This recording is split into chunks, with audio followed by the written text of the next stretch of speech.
Doctor Mohan जानी from Neelkanth hospital Khimsar. आज बहुत ही इंपॉर्टेंट टॉपिक के बारे में बात करेंगे जिसको हम बोलते हैं हील पेन या आम भाषा में बोले तो एडी का दर्द। लेकिन एडी का दर्द का जानने से पहले हमको ये पता होना चाहिए कि एडी का दर्द किस वजह से हो रहा है। तो हर पेशेंट की पेन अलग अलग वजह से होता है, लेकिन नॉर्मली अगर देखा जाए तो एडी का दर्द 10 पेशेंटों में 7 पेशेंट में कॉमन है, जिसको हम बोलते हैं फेसिया की वजह से होने वाला दर्द। आम भाषा में बोले तो प्लांटर फेसिया होती है एडी के तलवे के जस्ट ऊपर, उसमें अगर खिंचाव आने लगता है तो ये दर्द बहुत ज़्यादा होने लगता है।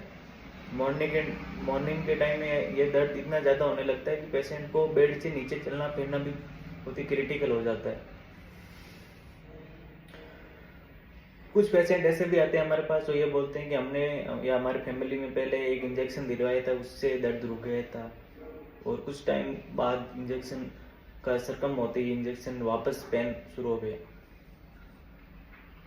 तो इंजेक्शन इज नॉट परमानेंट इलाज फॉर हील पेन। तो आप बोलोगे इसके लिए तो कौन सा इलाज परमानेंट है?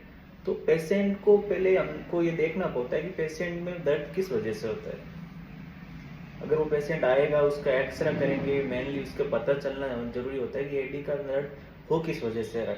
अगर प्लांटर फेसिया की वजह से दर्द हो रहा है पेशेंट के अंदर, हम पेशेंट को कुछ फिजियोथेरेपी का बोलेंगे, 1 या 2 हफ्ते तक आप फिजियोथेरेपी करवाइए, या फिर हम ये बोलेंगे उस पेशेंट को कुछ घरेलू एक्सरसाइज बताएंगे, या फिर क्लिनिक में या हॉस्पिटल में आएंगे तो ये बोल देंगे भाई ये एक्सरसाइज करनी है। और उस एक्सरसाइज में सबसे मोस्ट होता है स्ट्रेचिंग करवाना, कोल्ड सेक यानी बोतल बर्फ के बोतल रख के आप फर्श पे उससे एक्सरसाइज कीजिए। उसके अलावा भी बहुत सारे उपाय हैं फिजियोथेरेपी के अंदर। और अगर बात रही बहुत ही ज़्यादा पेन हो रहा है तो उसके लिए हम कुछ पेन किलर सप्लीमेंट भी प्रोवाइड करते हैं पेशेंट को। आपको 1 या 2 वीक तक ये लेना होता है, और उनको लगता है कि ये पेशेंट के अंदर कुछ विटामिन की भी कमी है, जैसे विटामिन B12, D3।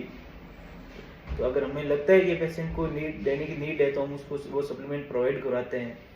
और उसी के साथ सबसे कॉमन और इम्पोर्टेंट पॉइंट ये है कि पेशेंट जो रेगुलर लाइफ में शूज या चप्पल यूज कर रहा है वो किस टाइप का यूज कर रहा है। क्योंकि चप्पल या शूज के अंदर जो सोल होते हैं, आम भाषा में बोलते हैं कि तड़वा, वो तड़वा अगर सॉफ्ट नहीं है तो ये पेन बहुत ज्यादा हो जाता है। तो सबसे इम्पोर्टेंट पॉइंट ये है कि आप जो रेगुलर लाइफ में शूज या चप्पल यूज कर रहे हैं उसका जो सोल है वो तड़वा बिल्कुल सॉफ्ट रखिए। कुछ एक्सरसाइज कीजिए, मल्टीविटामिन सप्लीमेंट यूज कीजिए, तो उस चीज़ का रिलीफ मिल सकता है। और उससे भी ज़्यादा अगर पेन है तो एक बार हमसे आकर नीलकंठ हॉस्पिटल खिमसर से मिलिए और अपने